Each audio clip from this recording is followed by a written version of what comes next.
سلام رفقا، بنده امین فردین خوشحالم که به همراه تیمم با یک ویدیو دیگه در خصوص ماجرای تلخ تجارت جنسی دختران ایرانی در دبی با شما صحبت خواهم کرد. موضوعی که چند هفته استش ما روش قفلی زدیم و قرار حالا این قضیه ادامه دار باشه.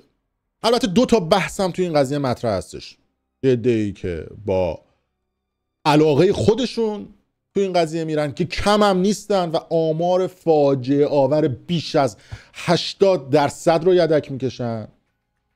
یک جامعه 20% که به ناچار و شاید هم بالاجبار و شاید هم اتفاقی درگیر این مافیای بزرگ تجارت جنسی به دبی میشه.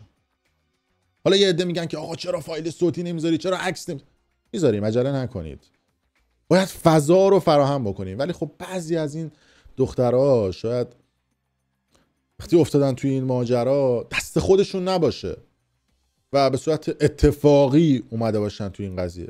میدونم خیلی هاشون دارن لذت میبرن از این قضیه، اما من سعی میکنم که اول ذهن مردم و مخاطبها و خانواده ها رو آگاه بکنم، چون امروز میخوام درباره چیزی حرف بزنم که خیلی ها جرأت گفتنش رو ندارن و خیلی هم ترجیح میدن نبیننش.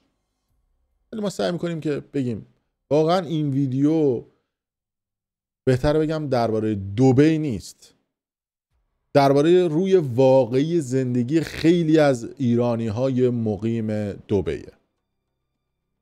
البته گفتم دبی دو دستن، یعنی یه دسته آدم هایی که دارن شریف زندگی میکنن، یه دسته هم آدم هایی هستن که بیزینسی دارن زندگی میکنن. دبی شده ویترین. یه طرف بلاگرهای لاکچری که عکسای قهوه خونه کنار مثلا بلوجور عرب، ماشین های میلیاردی، سفرهای فرست کلاس، جت های شخصی. طرف دیگه‌ش هم همون دخترای مظلوم زحمتکش یا دارن تو خونه غذای خونگی میپزن، یا تاتوکار شدن، یا از بس خم شدن دیسک گردن گرفتن. حالا مثلا کاره یاد، حالا خم منظورم چیز نیست، منظورم کاره، یا پرستار بچه شدن. و وسط این دنیا یه حقیقت تلخ‌تر هم وجود داره. مافیای دخترای ایرانی که به اصطلاح خودشون در دبی آپگرید شدن، دلال‌های نفتی، آقازاده ها و مادر و دخترهایی که بیزینسی کار میکنن و معامله بکارت میکنن. اصلا چیز عجیب و غریب که حالا راجبش صحبت خواهیم کرد. دیگه حالا یه عده‌شون هم یاد گرفتن دیگه، یه پاسپورت های دومینیکایی میگیرن با اسپانسرای پنهان و مردهای حالا اصطلاحاً حول که این وسط ها دارن این قضایا رو پوشش میدن. بس لطف کنید این ویدیو رو تا انتها ببینید، چون یه ویدیو معمولی نیست، یه افشاست، افشای شبکه‌ای که همه چیزش حرفه‌ایه، لوکس با ظاهر شیک، اما پشت پردهش یک فساد کامل در جریانه.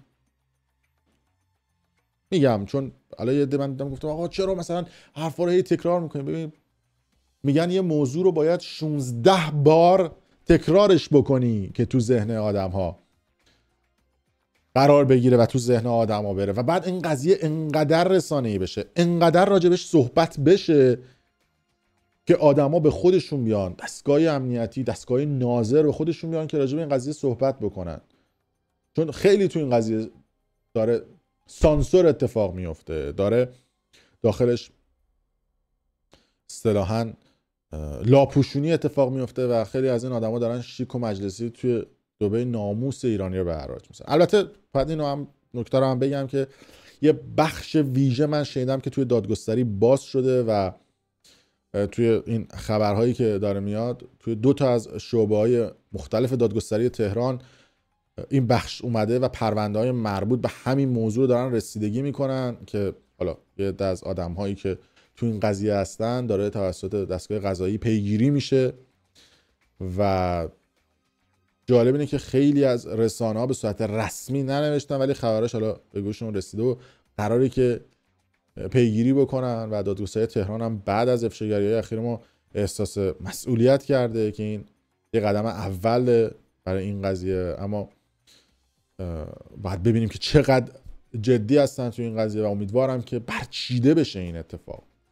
هرچند قسمت بزرگ این قضیه به خاطر جامعه ماست، به خاطر جامعه‌ایه که خیلی تو این قضیه سعی نمی‌کنن راجع به صحبت بکنن. به هر حال بحث سکسه، بحث تجارت جنسیه و مثلا یه عده میگن ما اگه این قضیه رو صحبت بکنیم مثلا کشور اسلامیمون به خطر میفته، چرا بیام راجع به این قضیه صحبت بکنیم؟ وگرنه ما نمونه‌های بارزش رو تو مشهد داریم. تجارت دخترها، سیغای ساعتی.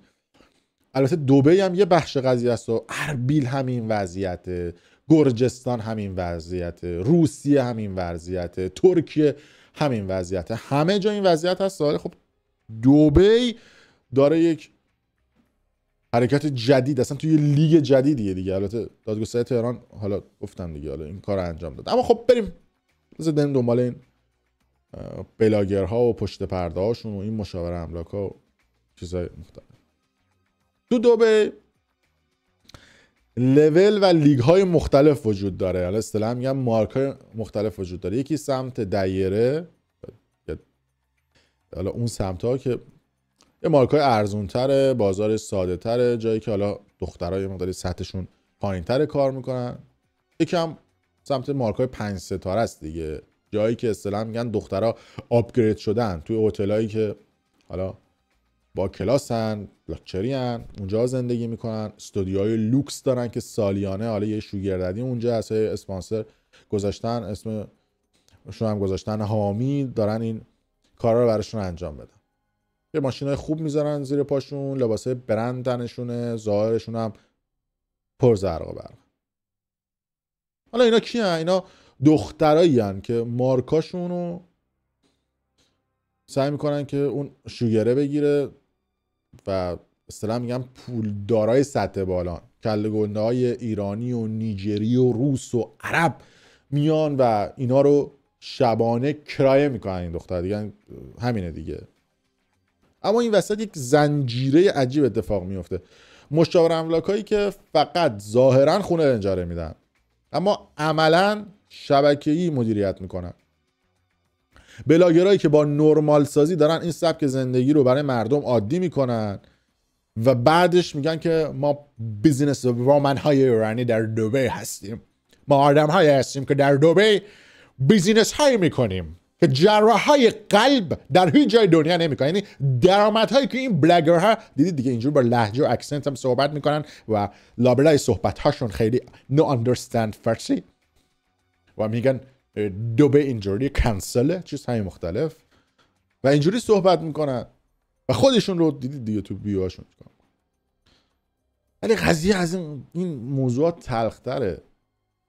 یه بلاگرهای درو اونجا وجود دارن که تو اینستاگرام دارن با کپشن های نمیدونم پر از ایموجی دبی لاکچری بیزینس وومن نشون میدن خودشونو، ولی در اصل واسطه های همین شبکه های شدن که خونه اجاره میدن و شدن کانون خدمات خاص. جالب بدونید که این بلاگرها حتی کارشون رو جوری جلوه میدن که انگار همه چی نرمال و قانونی و جذابه، ولی همینا به شکل شبکه‌ای دارن دخترها به سمت قراردادهای پنهانی میبرن. به حال خیلی از این دخترها دایرکت دریافت میکنن، طرف میگه من چجوری میتونم بیام دبی، من چجوری میتونم، بلاگر میکشه سمت این قضیه. مثلا یه بلاگر مشهوری که حالا خودش رو مشاور املاک معرفی کرده تو دبی، در واقع فقط یک کانال برای اجاره دادن خونه است، حالا که پشت درهاشون یه تجارت دیگه دارن جریانشو میبرن جلو. میگم ما دخترای شریفی داریم تو دبی دارن این کارا رو انجام میدن، اما خب دیگه روش مشاور املاک تو دبی در بیزینس های پشت پرده شونه. اولین کاری که میکنن این که میگن آقا ما استودیوهای لاکچری رو برای کارهای خاص میتونیم اجاره بدیم دیگه. یکی از مشاوره املاک توی این منطقه به خصوص حالا توی حوالی دانتاون مرکز شهرشون و اطراف حالا هتل‌های معروفی که اونجا هستن، سعی می‌کنم که حالا اسما رو هم نیارم، خودشون مالک این خونه ها نیستن، یعنی نماینده واسطن، اما به واسطه همین شبکه‌های خصوصی مشتری ها رو هدایت میکنن اونجا. یه محمد افغان هست توی دبی که خیلی از دخترها اونجا هستن، میگن که همه بعد از فیلتر این محمد افغان رد بشه و دخترها یا بلاگرایی که دنبال الوکیشن جذابن برای فعالیت و بیزینساشون مستقیما میرن سراغ همین مشاورم که دیدیم دیگه. حالا دارن خیلی شیک و مجلسی هم کار میکنن. پس پکیج اینا کامل میشه دیگه. خونه هست، یه سری از اون آدم هستن که تو دبی ماشین اجاره میدن به دخترها، میگن آقا این ماشین رو بپوش، عکس بگیر، بپوش ماشین رو استفاده کن، عکس بگیر، فیلم بگیر. طرفم تو شهرستان از چیزی با خبر نیست، میبینه او تمامی مثلا با کلاس ماشینو داره، خونش هم توی مثلا فلان برج طبقه بالا و برندا هم داره و میگه ای چرا من نکنم؟ میره به اینا دایرکت میگن تشریف بیار، پورسانتر رو میگیرن. جالب بود این که خیلی از این مشاور املاک خودشون پکیج میشینن، خونه لاکچری میدن، ماشین شیک میذارن، مشاوره هم میدن برای ساخت پروفایل اینستاگرام که جوری دیده بشن و یه شبه به طرف میگن تو الان شدی بیزنس و من ایرانی های مقیم دبی و راحت. همین مشاور املاک‌ها نقش واسطه رو دارن بین دخترها و بیزنس های وومن های اصطلاحاً ثروتمند، ولی اینها خودشون مشتری عرب و ترک، حالا ترک نه کمتر، روس و چیزهای مختلف بهشون معرفی میکنن که این کیسا شامل آقازاده های دبی، سرمایه گذارهای روس، نیجری و حتی پولدارهای عربیه. بسیاری از این آقازاده ها که پولای مفت از ایران دزدی کردن بردن دبی و خیلی شیک دارن توی دبی فعالیت میکنن، یه پول یا مفت دارن دیگه. میگن چی بهتر از این که بذاریم لالنگ دختر ایرانی، یه پولی هم بهش میدیم 10 میلیون 20 میلیون میندازیم و حال میکنیم. که من اکثرا سعی میکنم که سری از این افراد رو بهتون معرفی کنم ببینید اینا چیه. اینا شبکه رو گسترش میدن با پولای دزدی که از ایران آوردن بیرون. اینا زحمت ها رو با عرق جبین و نمیدونم کارگر اینا دست پینه بسته نداشتن که یه پول مفت دزدی نفت و گاز و پتروشیمی بوده بردن دبی، دختر اونجا رو هم برمی‌دارن و اصلاحات و کثافت کاری میکنن.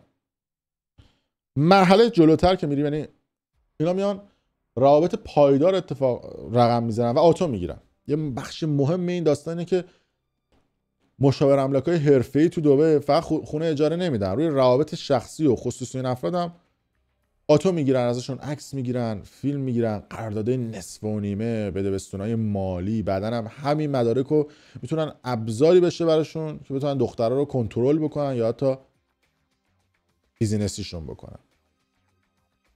و برای اینکه روابطشون لو نره یا مشکلی پیش نیاد، بعضی از این مشاور املاک‌ها خودشون رو به عنوان مدیر پروژه معرفی میکنن یا مثلا خودشون رو وکیل، کارمند هتل، مسئول امنیتی، هماهنگ کننده، مثلا مترجم معرفی میکنن یا این قضیه لو نره. اینا رو پاس میدن توی کلاب‌ها و جای مختلف. و جالبه تو بسیاری از خصوصا کلاب‌های ایرانی توی دبی یه چند تاشون اصلا درآمدشون اونجوری باید و شاید نیست. اصلا پول یه خواننده که تو دبی میخونه $500 $1000 شبیه، به اینا $6000 $7000 پول میدن که اونا بیان تو اون کلابای اونا بخونن. یه قسمتش پولشوییه، یه قسمتش اینه که آقا مثلا به آقازاده پولدار میگه بیا بشین توی این کلاب من برای 2-3 تا دخترم ردیف میکنم، بعد من یه پول سنگین بدی. عملاً بکشی میکنن و عملاً دختر میکنن تو پای اینا. و نکته جالبترش این هستش که فیلم برداری تو اکثر این کلابا ممنوعه. یعنی شما برید تو این کلابا فیلم بگیرید، 2-3 تا از این سکیوریتی یا محافظای سیاه‌پوست هستن شما رو چکی میکنن و نمیذارن شما اونجا فیلم بگیری، به خاطر اینکه لو نرن اون سرشبکه‌هایی که اونجا هستن عکساشون لو نره. البته دو بخشه، یه بخشش به خاطر اون سرشبکه‌ها، یه بخشش هم خدا خیلی از این خواننده‌های معروف هم تو این کاباره‌ها میخونن، خیلی دوست ندارن مثلا فیلماشون توی کاباره بیاد بیرون.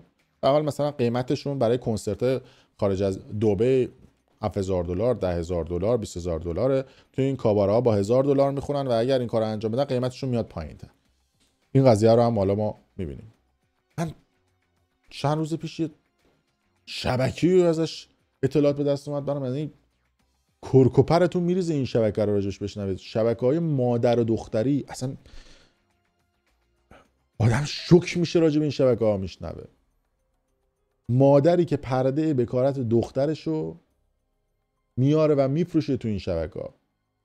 یعنی یه دختره کم سن و سال خودشون رو میارن تو این ماجرا، اولین قرارداد با پرده مثلا دختره میبندن $300,000 برای دختری که شاید 18 سالش هم نباشه.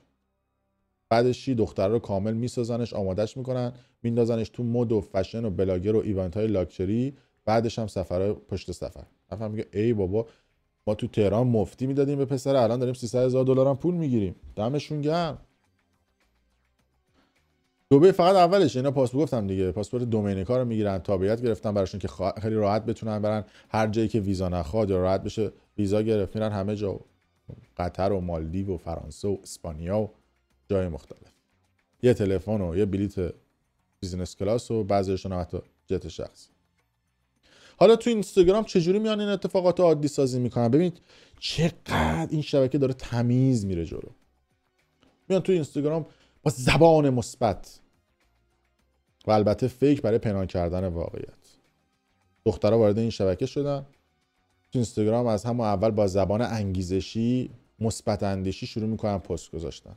بعضا هم با اکسنت های انگلیسی سلام رفقا، های everybody good morning، 4 تا عکس میذارن کافه و فلان و اینا.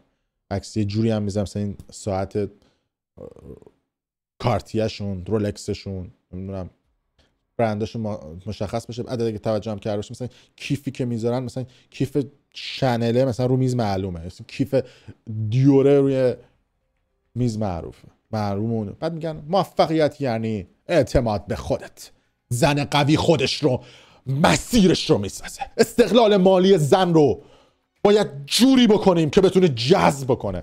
اما پشت این حرفا 4 تا جملات چت جی بی تیه که اینا میان میگن و یک قرارداد مخفی با یک اسپانسر پنهانی که اونجا هستش.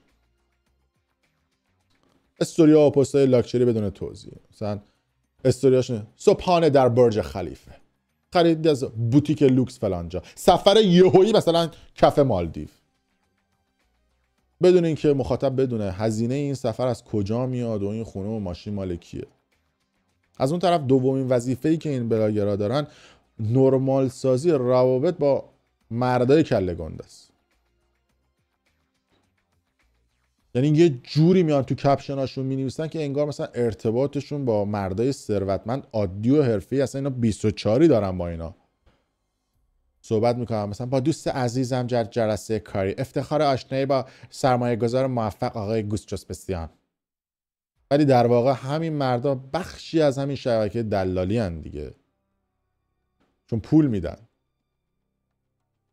یعنی نقش بلاگرها در تایید این سبک به زندگی خیلی موثره. برای همین میگم که نبینید کی چه حرفی میزنه، ببینید چی داره میگه، نه اینکه کی داره میگه.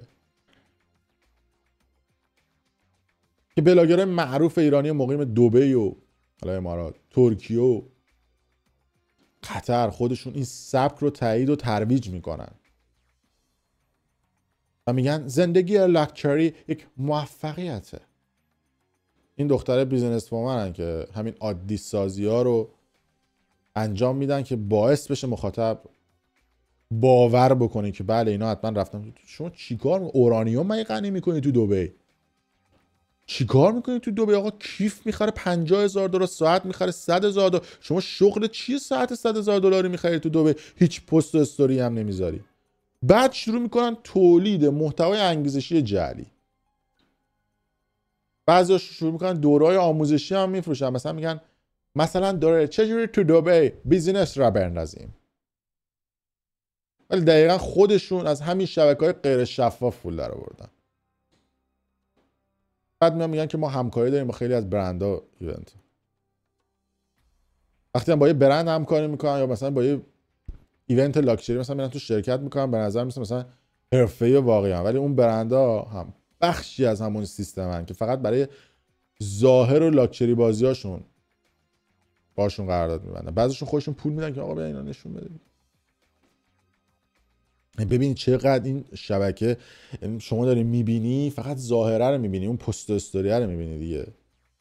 حالا بعد از اینکه ما افشاگری کردیم، یه سری از این رسانه هم شروع کردن کم کم راجع به این قضیه دارن صحبت میکنن، مینویسن، تحلیل میکنن و جالبه که خیلی از این رسانه ها همین چند ماه پیش همین بلاگرها براشون تبلیغ میکردن دیگه.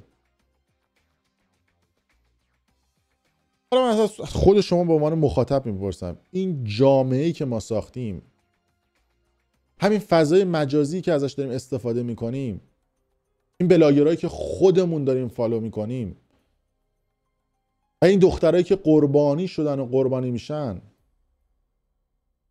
همش نتیجه چیه؟ نتیجهش همین سکوتیه که بعضیا دارن، همین خنده هایی که تو فضای مجازی میزنن، همین لایوایی که مثلا فقط سرگرمی میشه، همین کامنت های چرا داری این قضیه رو تکرار میکنی، چرا داری این قضیه رو مرور میکنی، چرا همین حرفای شماست که باعث میشه که فساد بیشتر بشه. امروز وظیفه ماست حرف بزنیم، به اشتراک بذاریم. امروز من فقط یه قسمت کوچیکی از این داستان رو گفتم، یه داستانی که پر از تناقضه، پر از زرق و برق‌های جعلیه، پر از آدم‌ها و بلاگرایی که زندگی‌های لاکچریشون رو تو اینستاگرام نشون میدن ولی پشتش یه شبکه فساد بزرگ و شبکه‌ای از دلالیه. مادرایی که دختراشون رو میفروشن و مشاور املاکایی که خونه‌هاشون رو آماده میکنن که این فسادها اتفاق بیفته. اما تو همون دبی دختری است که با دست خودش غذا میپزه و میفروشه، یا پرستار بچه است یا تتوکاره و داره زحمت میکشه. اما این واقعیت رو هم نباید ما فراموش کنیم. مردای اونجا، نه همشون، درصد بالاشون، مخصوصا پولدارشون، زندگی‌های چنگانه دارن. هر زن یه جا، یه زن ایران، یه عشق دبی، یه دوست تو استانبول، یه دونه تو مالدیو، همینطور ادامه دار، تو اسپانیا، جای مختلف، کف تهران مثلا. همزمان همه رو هم سر کار میذارن و بازم همین مردا هستن که با همین دخترای آپگرید شده میچرخن و سیستم رو میچرخونن و دارن میرن جلو. فقط اینو بگم، یه دیگه میگن آقا راجب جنگ اسرائیل بذار. ببین این ویدیو هم فقط افشاگری نیست، ببین یه جنگ ما با سیستمی که همه چیز رو داره عادی نشون میده. سیستمیه که تو اینستاگرام پر از لبخند و صبحونه‌های شیکه ولی پشتش فقط سوء استفاده و آتو گرفتن و نابود کردن آدماست. اما این ماجرا ادامه داره، چون باید بدونید پشت این عکس‌ها و پشت این بلاگری‌ها و پشت این زندگی‌ها یه داستان پنهانه که داره دخترای واقعی رو هم له میکنه و مردای هرزنی که حالا میگن هرزه، ما میگیم هرزنی که هستن، دلالای نفتی، بلاگرای درو، مشاور املاکای فاسد که همشون دارن مدیریت میکنن. و من اینجام که بگم من افشا میکنم، من سکوت نمیکنم و این تازه اول راه برای این آدم. هرچند اگر حرفای من برای خیلی از این آدم ها بخواد تکراری باشه، اما من سعی میکنم که واقعیت ها راجع به آدم ها بگم و هر دفعه از زوایای مختلف به این قضیه بپردازم، چه شما خوشتون بیاد چه شما خوشتون نیاد. و شروع هم کردن جدیدن حمله کردن به من دیگه، کسایی که منافعشون تو این قضیه است و کسایی که منفعتشون تو این کثافتکاری است. اما باید بگم که این کاری که شما دارید میکنید برای تخریب من یکم دیره الان حقیقت، یعنی بعد زودتر از اینا اقدام میکردید، چون دیگه ذات واقعی شما رو این مردم متوجه شدن. و چی بگم، اگر دوست داشتید ویدیو رو به اشتراک بذارید برای دوستان خودتون، حال کردید با ما سابسکرایب بکنید، به حال اگر تا الان سابسکرایب نکردید حتما حال نکردید با ما. ولی تنها کاریه که شما میتونید بکنید و بتونید حرفای منو به گوش بقیه برسونید. بازم میگم اصلا حالم نکرد ویدیو منو بذارید، حرفای منو حفظ کنید، دهان به دهان به بقیه بگید، از قول خودتونم بگید. یعنی خودتون مثلا بگید من آگاهم به این قضیه، نمیخواد اصلا اسم منم بیارید، چون فقط هدف آگاهیه، نه هدف این که من ویدیو بذارم توی یوتیوب و جای مختلف پول در بیارم. هدف اینه که آگاه بشن. برو از زبون خودت بگو، برو حرفای منو استوری بکن. این مهمه. این اتفاق باید بیفته، چون ناموس من و شماست که داره. اون 20%، اون 80% که به میل خودشونن، ما دروازه‌بان لاپا ملت نیستیم. اون 20%ی که ناآگاهن و ما آگاه بکنیم، همین کافیه. خیلی مخلصیم. مرسی که تا این لحظه با من بودید. شکر.